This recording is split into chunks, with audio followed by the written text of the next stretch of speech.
Good morning students. इससे पहले वाले लेक्चर में हमने रॉल्स लॉ के बारे में किया था। वहाँ पर हमने दो केस किए, Rawls law for solution having volatile solute and second case में हमने किया Rawls law for solution having non volatile solute. तो रॉल्स लॉ में हमने पढ़ा क्या क्या कहता है रॉल्स लॉ। रॉल्स लॉ कहता है कि किसी भी वोलेटाइल सब्सटेंस कोई भी है अगर, तो वोलेटाइल सब्सटेंस का जो वेपर प्रेशर है वो किस पर डिपेंड करता है, उसके मोल फ्रैक्शन पर। क्या बताया कि फॉर एनी वोलेटाइल पार्टिकल, ठीक है ना, तो सिर्फ वोलेटाइल सब्सटेंसेस के लिए ही है रॉल्स लॉ मेनली, ठीक है ना, ये ध्यान रखना हमेशा। तो फॉर एनी वोलेटाइल पार्टिकल या substance partial vapor pressure is directly proportional to mole fraction of that component। ये हमने किया, ठीक है ना। फिर हम क्या कह सकते हैं कि partial vapour pressure is equal to proportionality constant को हटाने के लिए हम क्या लगाएंगे, कांस्टेंट। तो यहाँ पर वो जो कांस्टेंट है वो क्या है, उस कंपोनेंट का प्रेशर इन प्योर स्टेट। ये हमने किया। अब ए कंपोनेंट के लिए ये है, और मान लिया हमारा जो दूसरा कंपोनेंट है वो क्या है, बी है। तो वहाँ पर हमने किया partial vapour pressure of B is directly proportional to mole fraction of B and partial vapour pressure of B will be equal to क्या बोलो, mole fraction of B into pressure of B in pure state. ये हम कर चुके हैं, ये किया हमने। तो एक इक्वेशन हमारी ये थी, एक इक्वेशन हमारे पास ये थी, और तीसरी जो लास्ट इक्वेशन थी वो हमारे पास क्या है कि जो टोटल सॉल्यूशन होगा, सॉल्यूशन का जो वेपर प्रेशर होगा वो किसके बराबर होगा, जितने भी कंपोनेंट हैं उसके अंदर उन सभी के पार्शियल प्रेशर के सम के बराबर। तो यहाँ पर कंपोनेंट हमारा वोलेटाइल कंपोनेंट एक क्या है, ए है, और दूसरा जो वोलेटाइल कंपोनेंट है वो क्या है, बी है। तो हमारे पास आया partial vapour pressure of A plus partial vapour pressure of B. तो इसकी जगह हमने क्या लिखा था, mole fraction of A into pressure of A in pure state plus mole fraction of B into pressure of B in pure state. Clear, ये हम कर चुके हैं पहले। अब मोल फ्रैक्शन ऑफ ए को हम क्या लिख सकते हैं, 1 minus mole fraction of B into क्या, pressure of A in pure state plus mole fraction of B into pressure of B in pure state. Clear, कोई सिर्फ हमें क्या चेंज किया है कि मोल फ्रैक्शन ऑफ A की जगह हमने क्या लिख दिया है, 1 minus mole fraction of B। तो ये हमने क्यों लिख दिया है, क्योंकि हमेशा जितने भी मोल फ्रैक्शंस होते हैं सभी का सम कितना होता है, 1। ये आपको अच्छे से पता है, because mole fraction of A plus mole fraction of B is equal to 1, इसलिए हमने ऐसा लिख दिया है। ठीक है, अब हम इसको कैसे लिख सकते हैं, अब इसको अगर आप खोलोगे तो आपके पास क्या आ जाएगा, पी ए नॉट, और माइनस क्या आ गया आपका, पी ए नॉट इंटू क्या, मोल फ्रैक्शन ऑफ बी, और प्लस आपका यहाँ पर क्या है, mole fraction of B into P B naught. ठीक है, तो यहाँ पर mole fraction of B mole fraction of B दोनों में कॉमन है, तो आपके पास आया पी ए नॉट माइनस क्या, पी बी नॉट, या यहाँ पर प्लस करके आप पी बी नॉट माइनस क्या, पी ए नॉट, और into mole fraction of B. तो ये रिजल्ट आपके पास आया था लास्ट में जब हमने कल किया तब वोलेटाइल कंपोनेंट के लिए, याद है, ठीक है ना। तो ये है हमारी मान लिया तीसरी इक्वेशन। ठीक है, अब इसकी जगह आप ऐसा भी कर सकते हो, जरूरी नहीं है कि आप 1 माइनस मोल फ्रैक्शन ऑफ ए को ही चेंज करोगे, आप ऐसा भी कर सकते हो, इसको भी चेंज कर सकते हो, इसको 1 minus mole fraction of A लिख सकते हो, ठीक है ना। तो P B naught minus P A naught यहाँ पर आया, तो ये केस हम कब करेंगे, जब P B is greater than P A. ऐसा हमने कब किया, जब P B naught is greater than P A naught, और अगर क्या है, P A is greater than, ठीक है ना, और अगर क्या हो, P A naught is greater than P B naught, तो ये वाली इक्वेशन क्या बन जाएगी आपकी, इसकी जगह क्या आ जाएगा, पी बी नॉट प्लस यहाँ पर क्या आ जाएगा आपका, P A naught minus P B naught, और इसकी जगह आपका क्या आ जाएगा, मोल फ्रैक्शन ऑफ ए। ठीक है ना, अपनी नोटबुक में करके देखना। सिर्फ ये कैसे आया है, हमने क्या किया, एक्स बी को क्या लिख दिया, 1 माइनस मोल फ्रैक्शन ऑफ ए। ठीक है, जैसे यहाँ पर लिखा है मोल फ्रैक्शन ऑफ ए की जगह हमने 1 minus mole fraction of B लिखा है, तो अगर हम इसको एज इट इज रखें और इसको चेंज कर दें, है ना, क्योंकि मोल फ्रैक्शन ऑफ बी भी क्या होगा, 1 माइनस मोल फ्रैक्शन ऑफ ए। ठीक है ना, तो इसकी जगह हम ये पुट कर दें तो ये वाला रिजल्ट आ के आएगा। तो दोनों ही ठीक है, कोई भी आप यूज़ कर सकते हैं, तो हम फिलहाल ये लेके चल रहे हैं। ठीक है, अब देखिए, अब हमें क्या करना है, ग्राफ प्लॉट करना है between pressure and mole fraction. ठीक है, अब देखिए,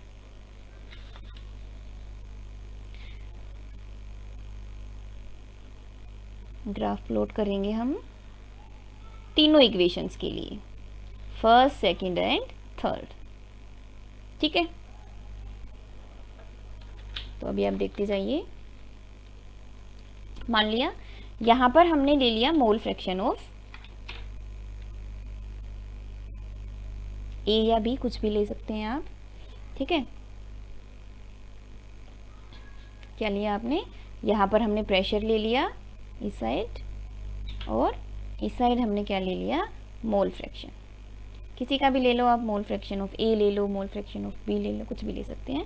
ठीक है ना, अब यहाँ से स्टार्ट हो रहा है, इट मीन्स यहाँ पर मोल फ्रैक्शन ऑफ ए कितना है, इस पॉइंट पर ये ओरिजिन है, तो यहाँ पर मोल फ्रैक्शन ऑफ ए कितना है, 0।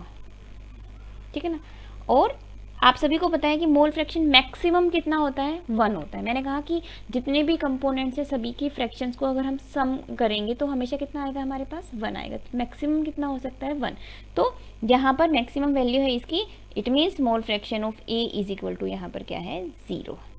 ठीक है, अब हम फर्स्ट इक्वेशन लेके चल रहे हैं, क्या, पी ए, इक्वेशन आपकी फर्स्ट क्या है, P A is equal to mole fraction of A into pressure of A in pure state. हम इसको लेके चल रहे हैं। ठीक है, अब ये क्या है, आपकी एक स्ट्रेट लाइन इक्वेशन है। स्ट्रेट लाइन इक्वेशन क्या होती है, y is equal to M X plus C. ठीक है ना, अब c को हम क्या बोलते हैं, इंटरसेप्ट बोलते हैं। क्या बोलते हैं, इंटरसेप्ट। और जो m है वो क्या होता है, स्लोप होता है ग्राफ का। y y एक्सिस के अलोंग जो हम लिखेंगे, और x x एक्सिस के अलोंग जिसको हम लिखेंगे। क्लियर। अब हम क्या कह रहे हैं कि यहाँ पर एम एक्स है, ये जो फर्स्ट इक्वेशन है आपकी, इसमें आपको क्या दिखा रहा है, Y is equal to M x.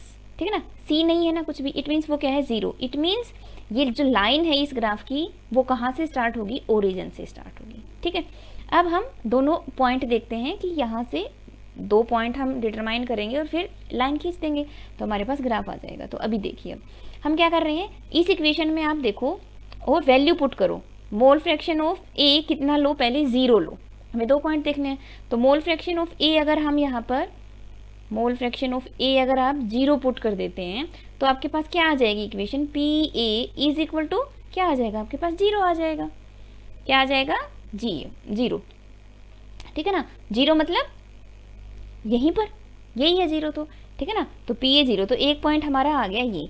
अब दूसरा हम क्या देखते हैं कि मोल मैक्सिमम वैल्यू क्या हो सकती है, 1। अब मोल फ्रैक्शन ऑफ ए की वैल्यू 1 पुट करके देखिए आप यहाँ पर, अगर आप यहाँ पर P A is equal to X A P A naught, यहाँ पर अगर हम इसकी वैल्यू 1 पुट कर देते हैं तो बोलो क्या आ जाएगा, P A is equal to 1 into P A naught. तो क्या आ जाएगा आपका, P A is equal to P A not.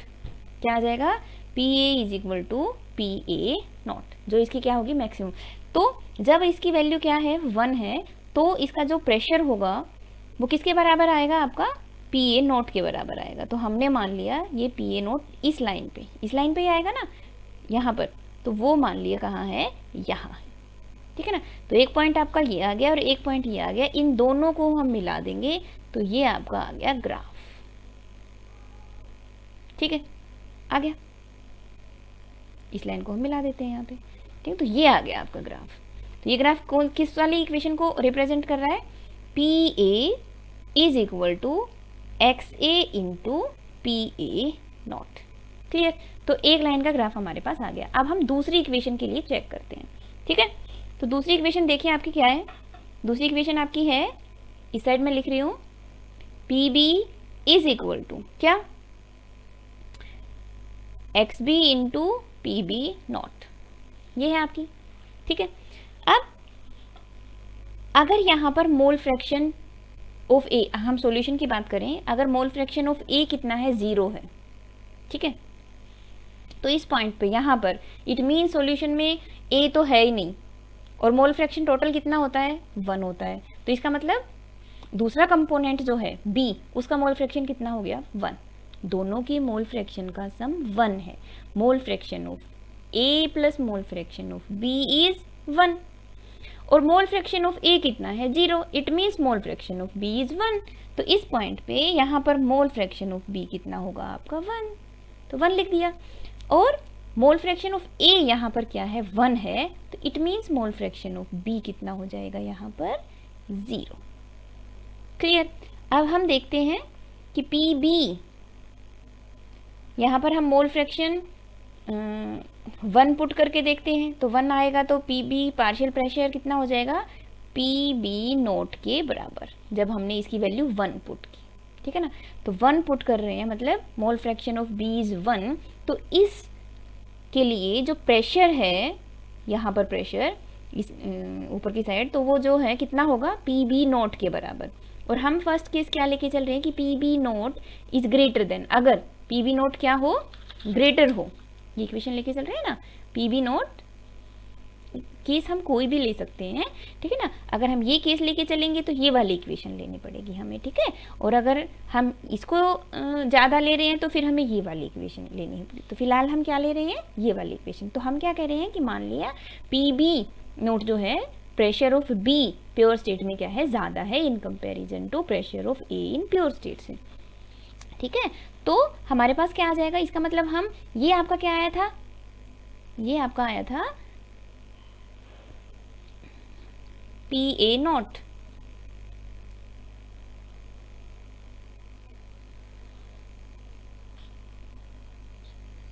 ये आपका क्या आया था, पी ए नॉट यहाँ पर। ठीक है, अब मैं क्या कह रही हूँ कि P B naught is greater than P A naught, तो पी बी नोट को हम इससे ऊपर कहीं पर भी रिप्रेजेंट कर देते हैं यहाँ पर। तो ये क्या आ गया आपका, पी बी नोट। ठीक है, जब मोल फ्रैक्शन ऑफ बी क्या है, 1 है, तो उस टाइम पर जो प्रेशर है वो किसके बराबर हो जाएगा, आपका पी बी नोट के बराबर हो जाएगा। ठीक है, और अगर हम क्या करें, यहाँ पर इसकी वैल्यू 0 पुट कर दें, mole fraction of B is 0, तो 0 पुट करेंगे तो हमारे पास क्या आ जाएगा, ये पूरा जो प्रेशर है वो क्या हो जाएगा, 0 हो जाएगा। तो प्रेशर 0, इट मीन्स क्या इसको इससे मिलाओ, यहाँ पर आ गया। ठीक है ना, तो जब मोल फ्रैक्शन ऑफ बी क्या है, 0 है, तो एक पॉइंट आपका ये हो गया पी बी नोट के बराबर होगा, और एक पॉइंट क्या आ गया कि वो 0 के बराबर होगा, तो 0 इस लाइन पे, तो हम इसको इससे मिला देंगे। ये हो गए आपके दोनों पॉइंट, जब मोल फ्रैक्शन ऑफ बी क्या है, 0 है, और तो इनको हमने क्या किया, मिला दिया, तो ये आ गया। तो ये लाइन किसको रिप्रेजेंट कर रही है, P B is equal to X B into P B not.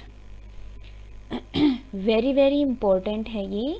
कई बच्चे इसको देखकर रट्टा तो लगा लेते हैं, बट उनको ये नहीं समझ में आता कि ये ग्राफ रिप्रेजेंट कैसे हुआ, क्या रिप्रेजेंट कर रहा है, और ये आया कैसे है।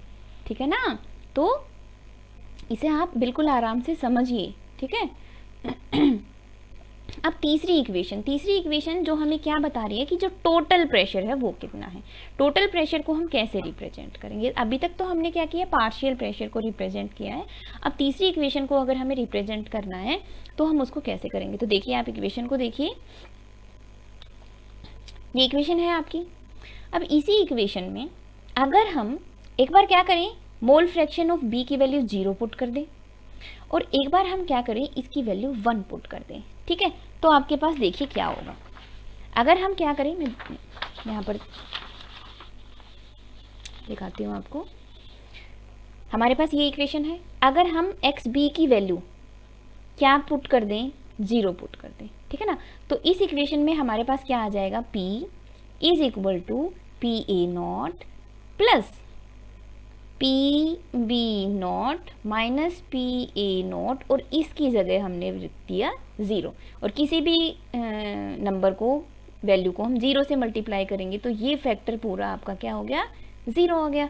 तो P इज इक्वल टू क्या आ गया आपके पास, पी ए नॉट। क्या आ गया आपके पास, पी ए नॉट। एक पॉइंट आ गया क्या, कि अगर मोल फ्रैक्शन ऑफ B की वैल्यू क्या है आपकी, 0 है, तो प्रेशर कितना है आपका, पी ए नॉट के बराबर। अब मैं आपको ग्राफ में दिखाती हूँ ये कहाँ है। मोल फ्रैक्शन ऑफ, देखिए मोल फ्रैक्शन ऑफ B इज 0, ठीक है, इस पॉइंट पर। अब इस पॉइंट पर मोल फ्रैक्शन ऑफ B 0 है, तो टोटल जो प्रेशर है वो हमारा कितना आया है, पी ए नोट के बराबर, मतलब ये वाला पॉइंट आपका आया है, ठीक है ना। पी ए नोट यहाँ है ना, तो एक पॉइंट आपका ये आ गया। दूसरा पॉइंट हम चेक करते हैं। दूसरे पॉइंट में क्या करना है हमें, कि इसकी जगह वैल्यू एक्स बी हमें क्या ले लेना है, 1 ले लेना है, ठीक है ना। तो आप देखिए ये इक्वेशन है आपकी, ठीक है ना, और एक्स बी जो है इसकी जगह हमें क्या पुट कर देना है, 1 पुट कर देना है। तो करिए आप, P इज इक्वल टू क्या आ गया, पी ए नॉट और plus P B naught minus P A naught, और इनटू इसकी जगह हमें वैल्यू पुट कर देनी है 1, ठीक है।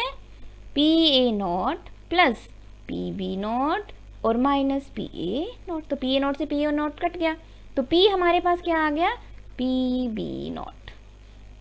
समझ में आया। जब हमने एक्स बी की वैल्यू क्या पुट की, 0 पुट की, कितनी पुट की, 0। तो जब हमने इसकी वैल्यू 0 पुट की तो हमारे पास जो टोटल प्रेशर है वो किसके बराबर आया, पी नॉट के बराबर आया। और जब हमने इसकी वैल्यू कितनी पुट की, 1, तो हमारा जो प्रेशर है वो कितना आया, पी बी नॉट के बराबर। तो हमारे पास 2 पॉइंट आ गए, ठीक है ना। जब मोल फ्रैक्शन कितना है, बी का 1, तो हमारे पास पॉइंट आया पी बी नॉट, और जब क्या है 0, तो हमारे पास पॉइंट आया ये। और इन दोनों पॉइंट्स को हमने ज्वाइन कर दिया, तो ये आ गया हमारे पास ग्राफ फॉर द इक्वेशन क्या, P total pressure means is equal to P A plus P B, ये हमारे पास, ठीक है। तो ये है ग्राफ फॉर रॉल्स लॉ। समझ में आ गया, ठीक है ना।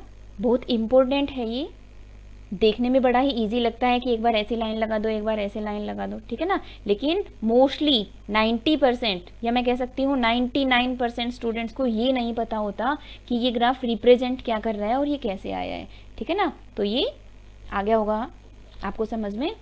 अब हम सॉल्यूशन को डिवाइड करते हैं ऑन द बेसिस कि वो रोल्स लॉ को फॉलो करते हैं या नहीं करते हैं। वो सॉल्यूशन जो रोल्स लॉ को फॉलो करते हैं, रोल्स लॉ को फॉलो करते हैं मीन्स कि वो उनके इस ग्राफ को, अगर हम उनकी जो भी पार्शियल प्रेशर है या जो टोटल प्रेशर है उनका ग्राफ प्लॉट अगर हम करते हैं तो उनका ग्राफ रोल्स लॉ जैसा ही आता है, तो उसको हम क्या कहते हैं कि ये जो सॉल्यूशन है वो रोल्स लॉ को फॉलो कर रहा है, ठीक है ना।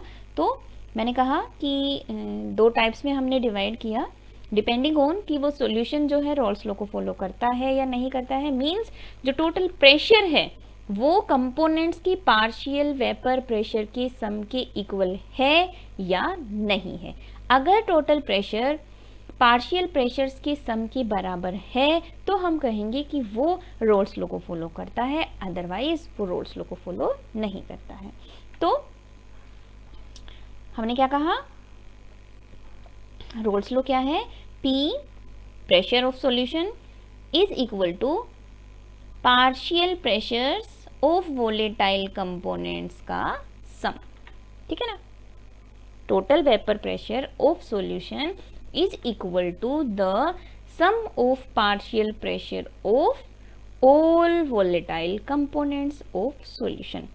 हमारा जो चैप्टर है सॉल्यूशंस, उसमें हमें जो सॉल्यूशंस दिए हुए हैं वो नॉर्मली, जनरली या सारे के सारे ही कैसे हैं, बाइनरी सॉल्यूशन है, इसलिए हमने 2 ही कंपोनेंट यहाँ पर लिए हैं।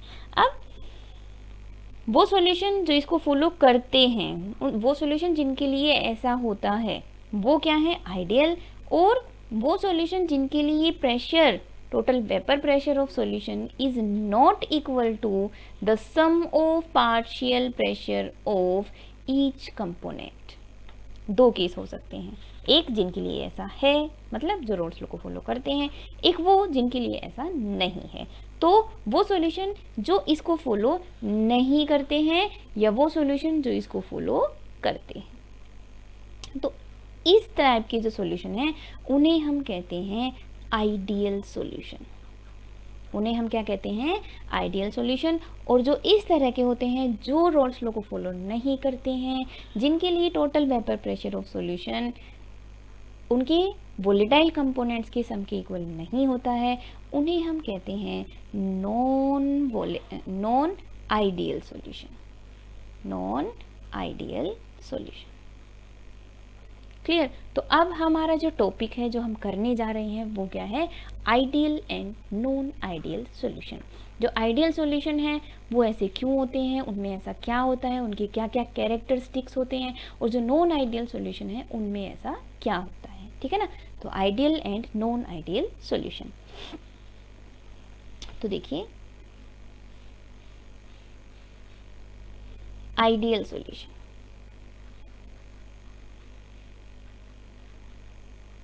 एंड नॉन आइडियल सॉल्यूशन, मैं साथ के साथ लेके चल रही हूँ इनको।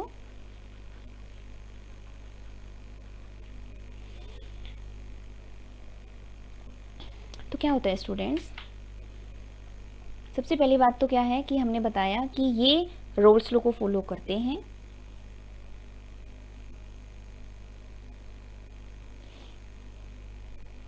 This solution follows roles law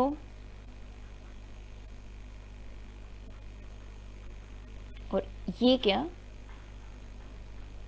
does not follow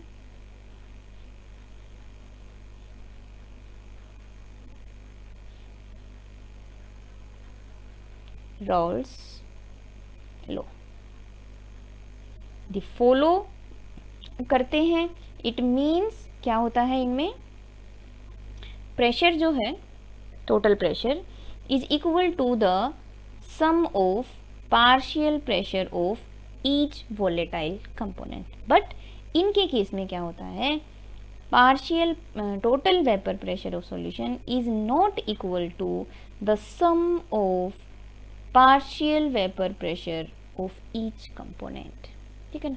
तो मेन चीज़ क्या होती है, किसकी वजह से ऐसा हो रहा है, तो देखिए क्या होता है, इनमें जो आइडियल सॉल्यूशन है उनमें क्या होता है, solute solute interaction and solvent solvent interaction.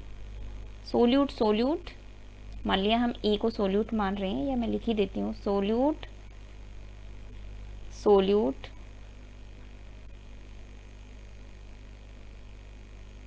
And solvent solvent interactions are similar to that of solute solvent interactions।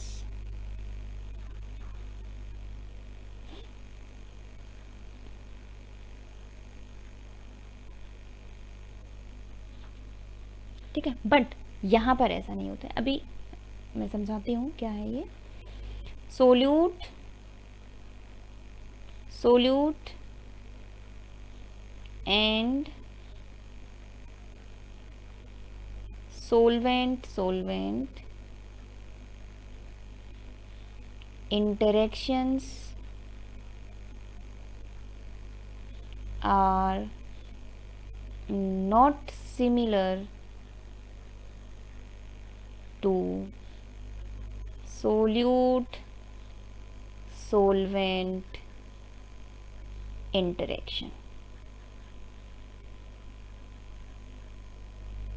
इसका मतलब मैं आपको बताती हूँ। देखो, जैसे क्या है,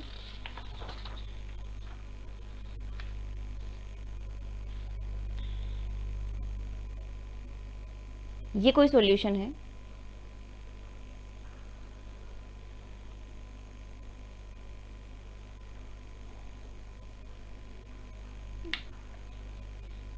जिसमें क्या है,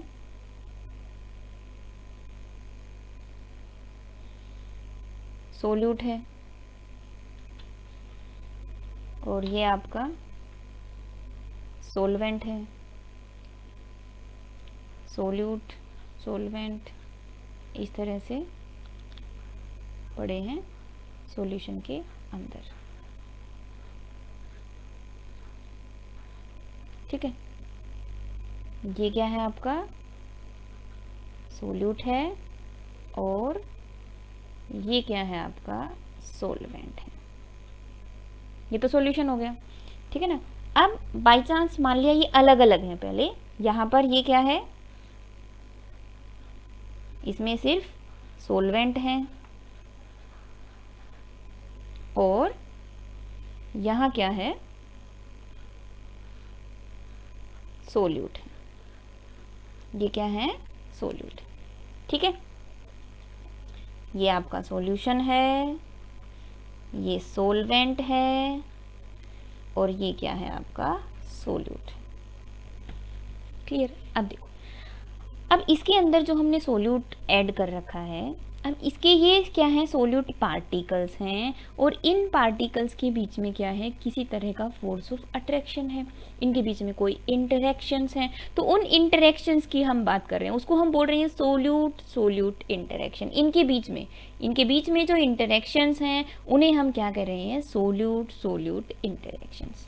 ठीक है, अब सोलवेंट है, अब सोलवेंट के ये सभी पार्टिकल्स हैं और इनके बीच में जो फोर्स ऑफ अट्रैक्शन है, इनके बीच में जो पार्टिकल्स के बीच में जो फोर्स ऑफ अट्रैक्शन है, किसी तरह का बॉन्ड है, उसे हम क्या कह रहे हैं, सोलवेंट सोलवेंट इंटरेक्शंस। अब इन दोनों को, इसको और इसको हमने क्या किया, यहाँ पर ऐड कर दिया इस बीकर के अंदर और हमारा क्या बन गया, सॉल्यूशन। सोल्यूट और सोलवेंट को हमने ऐड किया तो हमारा क्या बन गया, सॉल्यूशन। और उसके जो पार्टिकल्स थे, अब सोल्यूट और सोलवेंट जो पार्टिकल्स हैं, इनके बीच में कुछ नए क्या बनेंगे, इंटरेक्शंस। इनके बीच में कुछ फोर्स ऑफ अट्रैक्शन होगा, इनके बीच में क्या होगा, कुछ फोर्स ऑफ अट्रैक्शन होगा ना सभी पार्टिकल्स के बीच में। ठीक है ना। अब हम इन सोल्यूट और सोलवेंट पार्टिकल की इंटरेक्ट, तो यहाँ पर ये जो इंटरेक्शन है, ये जो इंटरेक्शन है, इसे हम क्या नाम दे रहे हैं, यहाँ पर पार्टिकल्स के बीच में जो इंटरेक्शन है उसे हम कह रहे हैं सोल्यूट सोलवेंट इंटरेक्शन। क्या कह रहे हैं, सोल्यूट सोलवेंट इंटरेक्शन। यहाँ पर सोलवेंट पार्टिकल के बीच में जो इंटरेक्शन है उसे हम नाम दे रहे हैं क्या, सोलवेंट सोलवेंट इंटरेक्शन। मतलब सोलवेंट पार्टिकल के बीच में जो इंटरेक्शन है उसे हम क्या कह रहे हैं, सोलवेंट सोलवेंट इंटरेक्शन। आ रहा है बात समझ में, ठीक है ना। और यहाँ पर जो सोल्यूट पार्टिकल के बीच में जो है उसे हम क्या कह रहे हैं, सोल्यूट सोल्यूट इंटरेक्शन। इतनी बात तो समझ में आई होगी कि सोल्यूट सोल्यूट इंटरेक्शन क्या है, सोलवेंट सोलवेंट इंटरेक्शन क्या है और सोल्यूट सोलवेंट इंटरेक्शन क्या है। अब हम वहाँ जाते हैं जो हमने लिखा था। हमने क्या लिखा कि जो आइडियल सॉल्यूशन होता है उसमें solute solute interaction, solvent solvent interaction, इन पार्टिकल्स के बीच में जो इंटरेक्शन है वो वैसा ही सिमिलर है, एक जैसा है, जैसा इंटरेक्शन यहाँ है वैसा ही यहाँ है। और इनके जो इंटरेक्शंस हैं वैसा ही इंटरेक्शन कहाँ है, सोल्यूट और सोलवेंट के बीच में। मतलब यहाँ पर कोई चेंज नहीं आया है, जैसा जिस टाइप का बॉन्ड इनके बीच में था वैसा ही इनके बीच में है और वैसा ही इंटरेक्शन कहाँ है, सोल्यूट और सोलवेंट के बीच में। ठीक है, क्लियर। तो बॉन्ड का नेचर जो है वो सेम चेंज नहीं हुआ है, सेम है। But in case of ideal solution, क्या नॉन आइडियल सॉल्यूशन क्या होता है कि ये जो इंटरेक्शन है जब हम इनको मिक्स करते हैं तो यहाँ पर जो नए इंटरेक्शन बनते हैं सोल्यूट और सोलवेंट के बीच में वो वीक भी हो सकते हैं और स्ट्रॉन्ग भी हो सकते हैं, वो सिमिलर नहीं है। जैसा इंटरेक्शन इन पार्टिकल्स के बीच में है आपस में, उससे यहाँ पर जो नई इंटरेक्शन आए हैं वो स्ट्रॉन्गर भी हो सकते हैं और वीकर भी हो सकते हैं।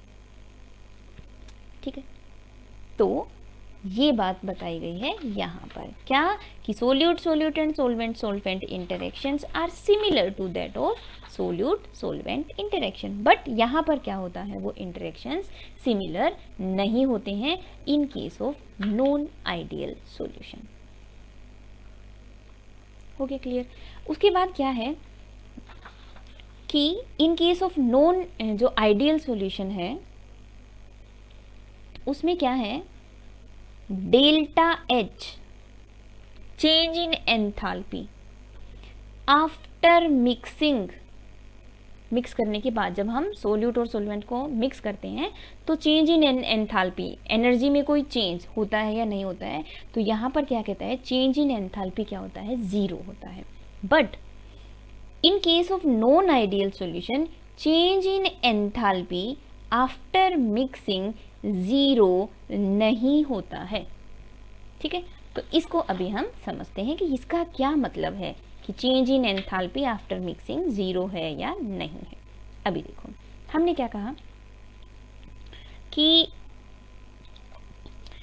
यहाँ पर जो इंटरेक्शन है, यहाँ पर पार्टिकल्स के बीच में इंटरेक्शन थे कोई, ठीक है ना, मान लिया ये आपका ए है और उसमें हमने क्या डाला, बी डाला,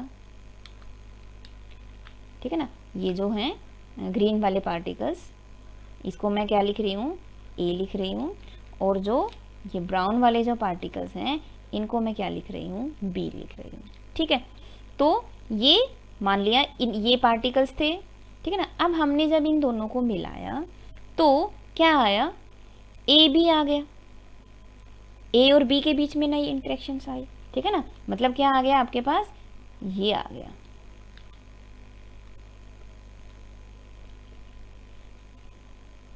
आ गया ये, इन सबको मिलाया तो इस तरह के।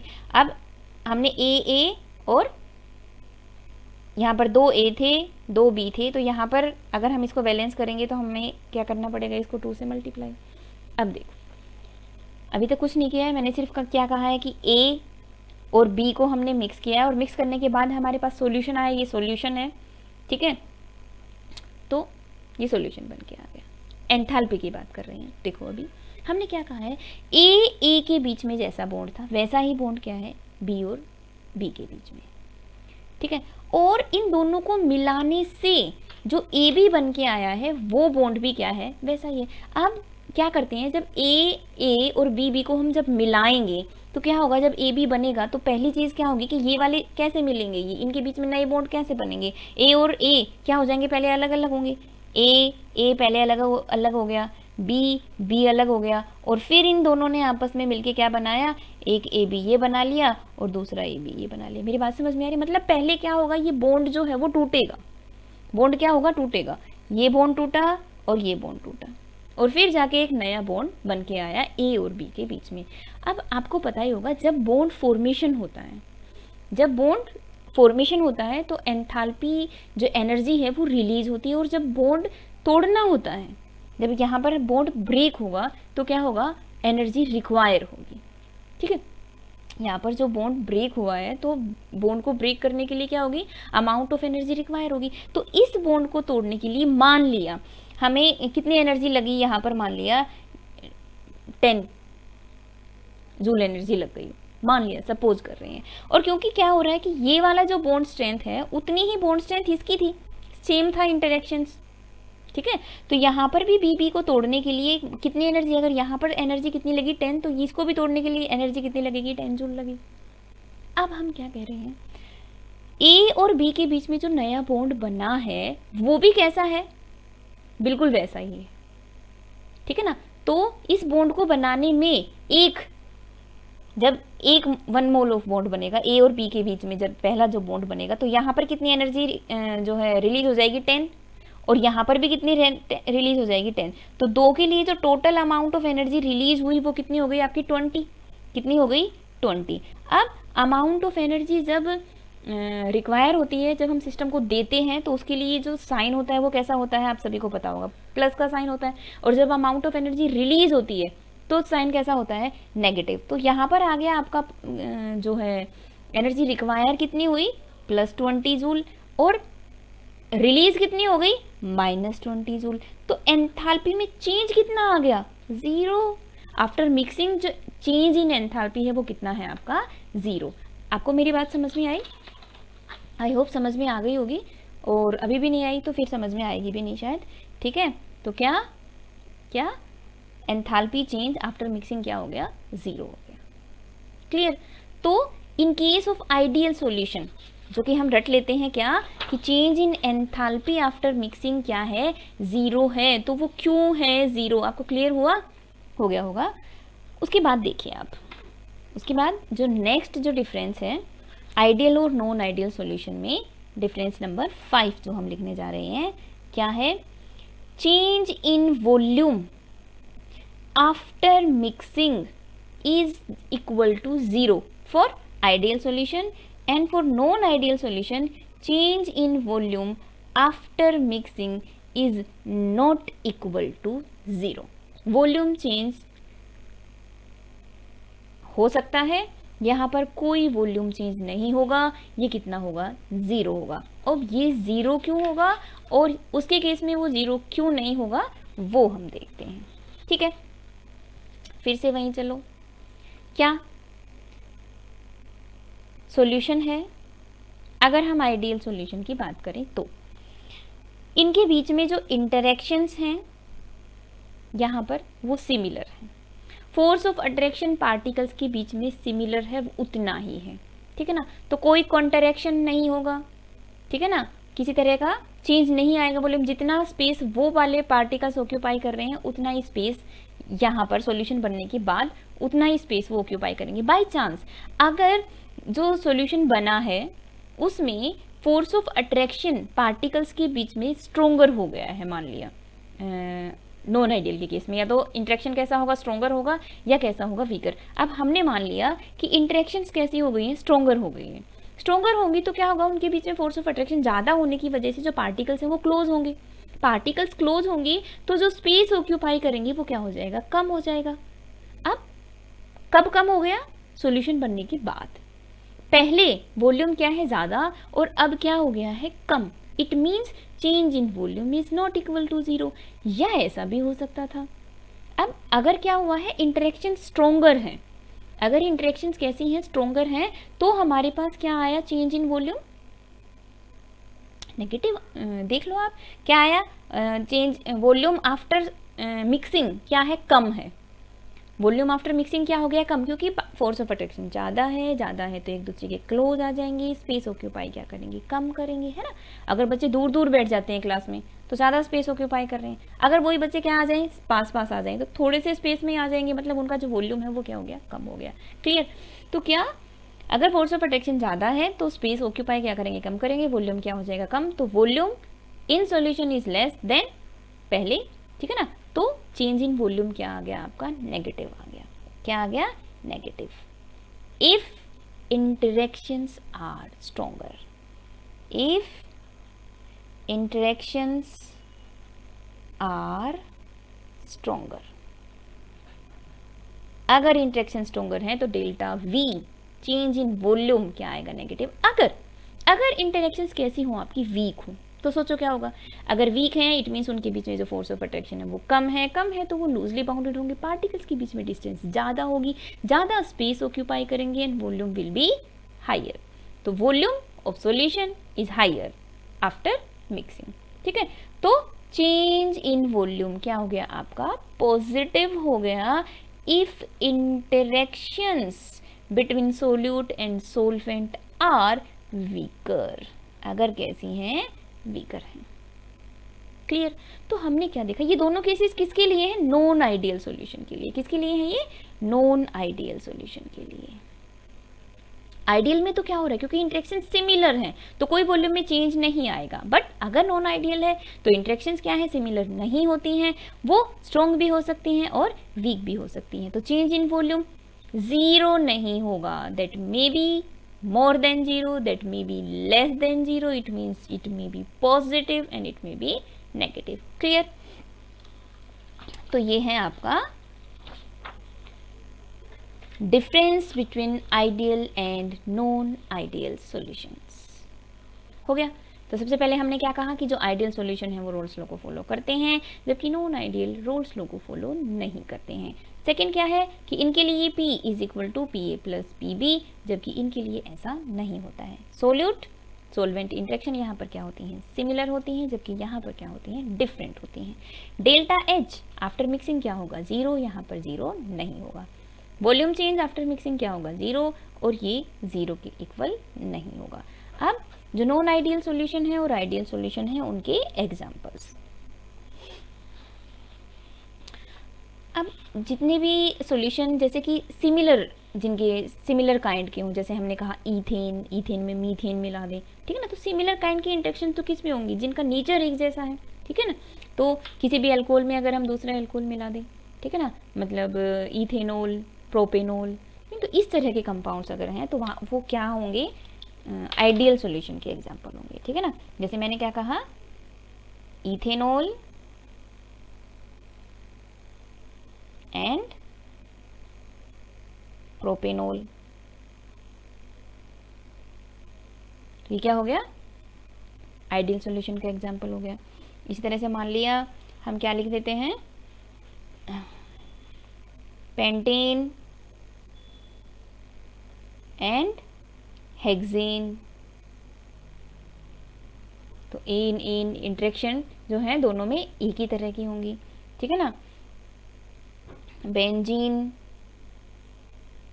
एंड टोल्यूइन, तो ये भी क्या है, एक जैसे हैं। तो इस तरह से कोई भी इस तरह का आपको एग्जाम्पल दे जिसमें आपको एक जैसे से वो दिखाई देते हो मॉलिक्यूल्स, ठीक है ना, तो वो एग्जाम्पल किसके हो जाएंगे, आपके आइडियल सॉल्यूशन के, क्योंकि वहाँ पर इंटरेक्शंस क्या होती हैं, एक जैसी होती हैं। अगर हम नॉन आइडियल सॉल्यूशन की बात करें तो नॉन आइडियल सॉल्यूशन के जो एग्जाम्पल्स हैं उसमें क्या आ जाएगा आपका, जिनके मतलब डिफरेंट काइंड के हों बिल्कुल, ठीक है ना। जैसे हमने क्या ले लिया, ethanol plus water, ethanol plus क्या, वाटर, दोनों मिलके जो सॉल्यूशन बनाएंगे वो कैसा होगा, नॉन आइडियल होगा। कुछ भी डाल सकते हो, डिफरेंट डिफरेंट नेचर का, ठीक है ना। इसी तरह से हमने क्या ले लिया, एसीटोन प्लस क्लोरोफॉर्म, प्लस क्या, क्लोरोफॉर्म, ठीक है। तो इस तरह से कुछ भी आप ऐड कर सकते हैं, HCl plus water, HNO3 plus water, तो कुछ भी आपको गिवन हो जिनका नेचर क्या दिखाई दे रहा हो, आपको अलग अलग दिखाई दे रहा हो, अलग अलग टाइप के हों वो कंपोनेंट्स, तो वो क्या बनाएंगे, नॉन आइडियल सॉल्यूशन बनाएंगे। तो इसे आगे हम नेक्स्ट वीडियो में करेंगे। जो आइडियल सॉल्यूशन है उसके भी क्या होते हैं फर्दर दो, नॉन आइडियल सॉल्यूशन सॉरी, उसके भी क्या होते हैं, दो टाइप होते हैं, डिपेंडिंग ऑन कि हमने क्या कहा है यहाँ पर, कि जिसके लिए जो प्रेशर है वो Pa प्लस Pb के बराबर नहीं होता है, बराबर नहीं होता है, इट मीन्स क्या, it may be less, it may be more, है ना। तो ये जो प्रेशर है वो Pa प्लस Pb से कम है या ज़्यादा है, उसके बेस पर आइडियल सॉल्यूशन को हम फर्दर टू टाइप्स में डिवाइड करते हैं। एक को हम बोलते हैं, चलो हम नेक्स्ट लेक्चर में करेंगे, ठीक है, जैसे उनको बोलते हैं क्या, showing negative deviation and positive deviation, तो उसके बारे में हम करेंगे नेक्स्ट वीडियो में। तो इतना आप इसको पढ़ना, अच्छे से राइट डाउन करना, ठीक है ना, और लर्न भी करना, ठीक है। नेक्स्ट वीडियो में मिलेंगे, ठीक है। तो